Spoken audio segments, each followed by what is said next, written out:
Hiya, this is just a quick video to run through tiles ideal for the education sector.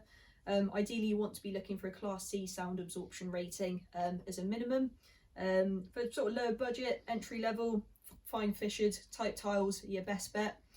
Got a bit more, the mid-range sand textured tiles, they've got little pinholes in them. This also aids sound absorption. Much sort of brighter white finish as well.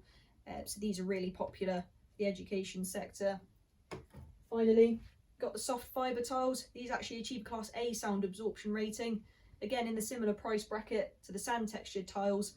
But if you haven't got to worry about room to room sound travel, these are really popular at the moment. Nice and easy to cut and use as well. Again, that gets you Class A, which is great. Any other questions, feel free to get in touch via email or give us a call. Thank you.